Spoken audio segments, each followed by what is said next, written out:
गया। अरे हमारे सांसद को कोई बोल के तो दिखा दे ऐसे। हमारे सांसद को बोल, हमारे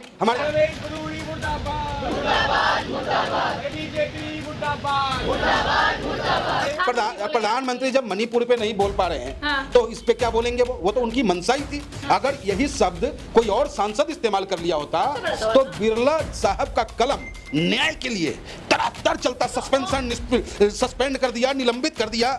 या प्रधानमंत्री सैया भैल कोतवाल डर काहे जब कोतवाल ही ऐसा व्यवहार करता हो कि कपड़ों से देख के हम पहचान लेते हो तो उसका सिपाही क्या करेगा? बुजुर्गों को तो पहले सांसद नहीं मानता, उसे नेता नहीं मानता। वो गली का गुंडा है, बदमाश है। नहीं मानते या पहले से नहीं मानता। क्यों नहीं मानते? पहले भी उसने बिहारी समाज को गाली देने का काम किया था।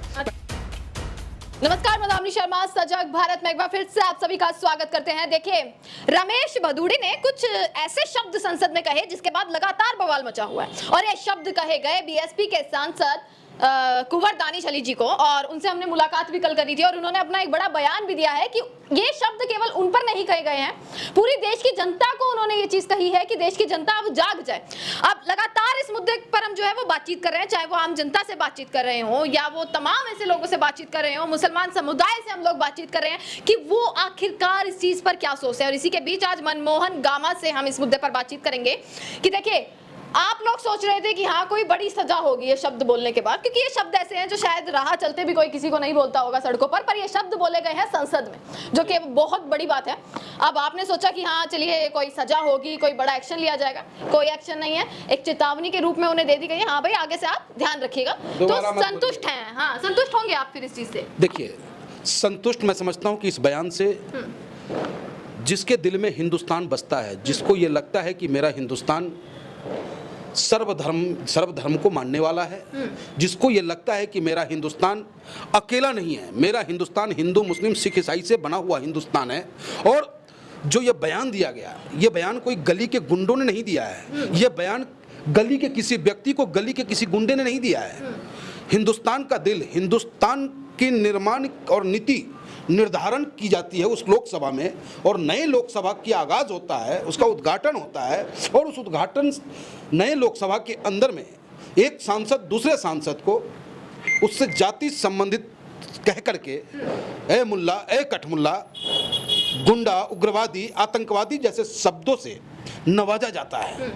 तो आप इसे क्या समझते हैं? तो आप तो पंडित हैं, आप तो हिंदू हैं, आप तो इस चीज में वो होंगे ना कि चलो नहीं, क्या हिंदुस्तानी आप नहीं है? हाँ। क्या मैं हिंदुस्तानी नहीं हूँ? हाँ। क्या दानिश अली हिंदुस्तानी नहीं था? हाँ।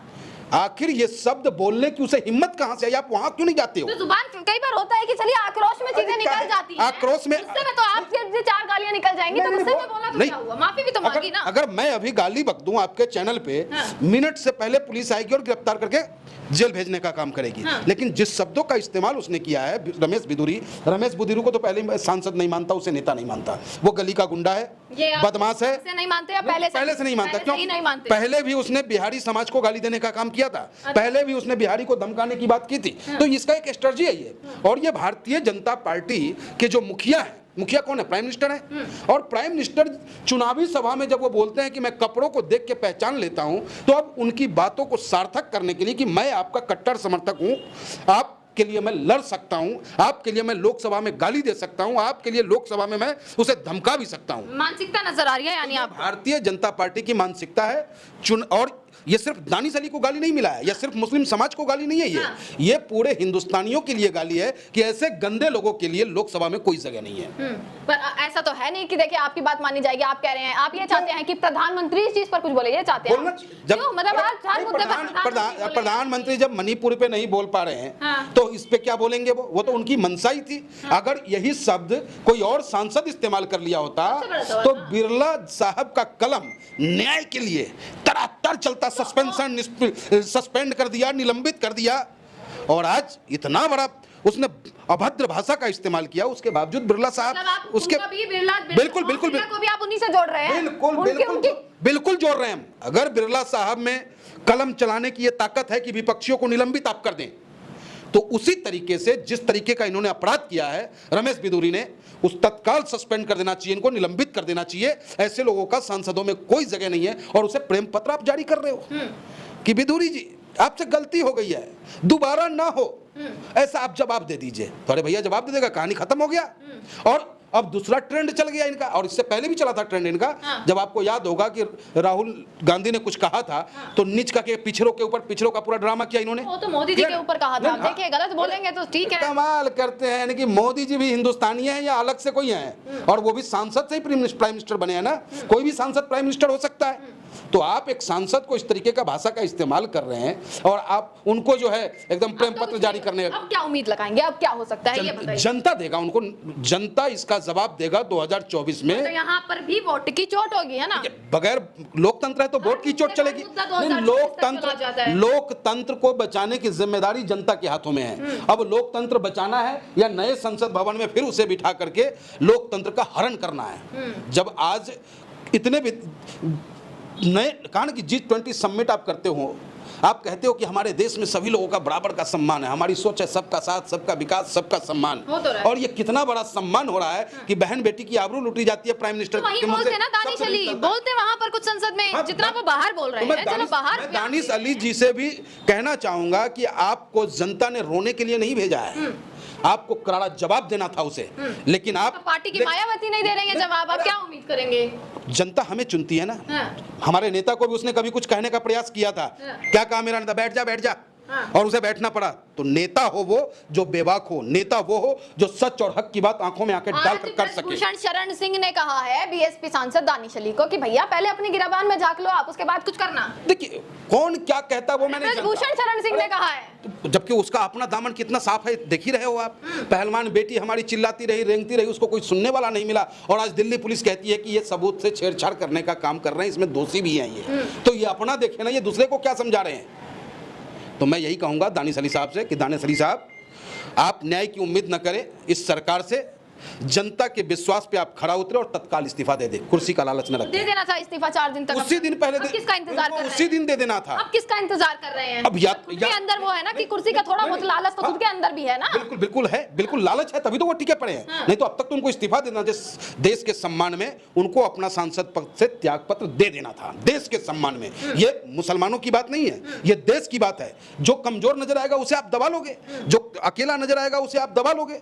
और आपने देखा कि महिला बिल आरक्षण पे जब 454 सांसद एक तरफ था तो जिगरा कहते हैं उसे, हिम्मत कहते हैं, ताकत कहते हैं, नेतृत्व करने की क्षमता कहते हैं, और वो था नेता हमारा बैरिस्टर असदुद्दीन ओवैसी, जिन्होंने 2 वोट आंखों में आंखें डाल के कहा कि मैं तुम्हारे साथ नहीं हूं। कहां है वो, कहां है, एक ट्वीट करके गायब हो गए। कहां गायब हो गए, करके गायब हो गए, क्यों ट्वीट कर, हम कौन है, नहीं हम कौन है, मुसलमानों पर बोला आओ, नहीं हम कौन है, हम भी बैरिस्टर असदुद्दीन ओवैसी सिपाही हैं। अगर हम कुछ बोल रहे हैं तो ऑल इंडिया मजलिस इत्तेहादुल मुस्लिमीन के बैनर के नीचे ही हम बोल रहे हैं, और हमारा नेता सच बोलता है, सच की लड़ाई लड़ता है। और दानिश अली साहब से भी कहते हैं कि छोड़ो मोहब्बत की दुकान वालों को और इधर उधर वालों को, आ जाओ यहाँ, मर्द के साथ रहोगे, मर्दों जैसा व्यवहार करोगे, और मर्द जो होता है वो अपनी बातों को मजबूती के साथ रखने का काम करता है। अच्छा, यानी कि कोई और आपका कोई उसमें होता सांसद, कांग्रेस का कोई होता और होता, रमेश बिदूड़ी की जगह होता। अरे हमारे सांसद को कोई बोल के तो दिखा दे ऐसे, हमारे सांसद को बोल, हमारे इम्तियाज जलील साहब को जवाब दिया योगी आदित्यनाथ ने भी। क्या जवाब दिया है? नहीं तो हम चुप हो गए, हमारा नेता चुप हो गया, हम चुप हो गए, हमारा नेता चुप हो गया। हमने भी जवाब दिया, आंखों में आंखें डाल के जवाब दिया, और आगे भी जवाब देंगे। वो तो किस्मत उसका बढ़िया था कि उस टाइम में हमारा नेता अंदर नहीं था, नहीं तो वहीं उसको जवाब मिलता। और कहीं गलती से हम जैसे लोग सांसद में होते तो धोबिया पाठ मिलता उनको। अच्छा, आप होते तो क्या करते? धोबिया पाठ मिलता उनको, राजनीतिक पहलवानी उनको दिखाते कि उनकी औकात क्या है, उनको सस्पेंड होना है। अरे अपने मान सम्मान को बचाने के लिए आजादी है कि नहीं हमें? अपने तो तुरंत इस्तीफा दे देते, इस्तीफा देने से पहले उनको इस लायक कर देते कि वो मजबूरी में वो अपने आप इस्तीफा दे देते। और आपके इस्तीफे से सरकार को कोई फर्क नहीं पड़ता। अरे देश को फर्क पड़ता है ना, संविधान को फर्क पड़ता है ना। आज संविधान कहीं ना कहीं कटघरे में नजर आ रहा है ना हमारा, कि भाई जो चाहे मुख्य कानून छे, यानी कि सरकार जो कह दे वो कानून है, बाकी आम आदमी चिल्लाता रहे, कोई फर्क नहीं पड़ता। मोदी जी को मत जोड़िए ना, देखिए रमेश बिदूड़ी में भी आप कई लोग जोड़ रहे हैं कि भैया प्रधानमंत्री सैया भैल कोतवाल डर का है का, जब कोतवाल ही ऐसा व्यवहार करता हो कि कपड़ों से देख के हम पहचान लेते हो, तो उसका सिपाही क्या करेगा? तो भाईचारा निभाते हैं आप लोगों के साथ, वो तो कहते हैं भाई हमारे भाई हैं। दुबई में जाके मस्जिद में माथा टेक लेते हैं और यहाँ पर मस्जिद वालों को गाली देने का काम करते हैं। थोड़ा प्रेम वो दिखा रहे हैं तो आप भी दिखाइए ना थोड़ा सा। इतना प्रेम दिखा दिया कि देश इतना मजबूत हमने कर दिया, और ये आए हैं सब बेचना शुरू कर दिया, और इनसे सवाल आप नहीं कीजिएगा, इनसे नहीं पूछिएगा। 100 मन की बात का इतिहास रच दिया। अरे जन की बात कौन करेगा, मन की बात तो आप कर रहे हो, जन की बात कौन करेगा, जनता की पीड़ा को दूर कौन करेगा? और ये जो दर्द आज आपने दिया है हिंदुस्तानियों को, आपके सांसदों ने, वो बहुत बर्दाश्त नाकाफी दर्द है ये, और इस दर्द का जवाब मैं जानता हूं कि 2024 में हिंदुस्तान की आवाम देगा इनको। चलिए इसी के साथ देखिए मनमोहन गामा हमारे साथ मौजूद थे और लगातार एक बड़ी लड़ाई जो है वो लड़ी जा रही है, वो भी इसलिए कि न्याय मिलना चाहिए। अब न्याय के रूप में कुछ लोग कहते हैं कि भाई दानिश अली इस्तीफा दे दे, कुछ लोगों का कहना है कि रमेश भिदुड़ी को जो है वो संसद से बाहर कर दिया जाए, उन्हें इलेक्शन ना लड़ने दिया जाए आगे, और ये तमाम ऐसे सवाल हैं। पर जवाब जो है वो क्या होगा, वो सबसे बड़ा होने वाला है। ढाक के तीन पात होगा, ढाक के तीन पात होगा, ढाक के तीन पात होगा। जवाब तो आना होता था 48 घंटे से ढाक के तीन पात। अगर हम होते, हमारा नेता होता, मिनट से पहले कलम चल जाता बिरला साहब का, लेकिन अभी नहीं चल सकता। अब तो ऊपर से और डिफेंस किया जा रहा है कि बराबर वाले सांसद ने कहा कि दानिश अली ने प्रधानमंत्री के लिए कुछ कहा। अरे क्या कहा, कहाँ है वो रिकॉर्डिंग, कहाँ है? CBI है, कानून है, शिकंजा कसने को तैयार बैठे हैं। लेकिन समझना होगा हिंदुस्तानियों को कि भैया ये उन नेताओं को गाली नहीं है, वो एक सांसद को ये गाली नहीं है, ये हिंदुस्तान के हर कमजोर लोगों के ऊपर ये गाली है। चलिए इसी के साथ देखिए तमाम खबरें आप तक पहुंचाते रहेंगे, देखते रहेगा सजग भारत। आपका बहुत बहुत शुक्रिया।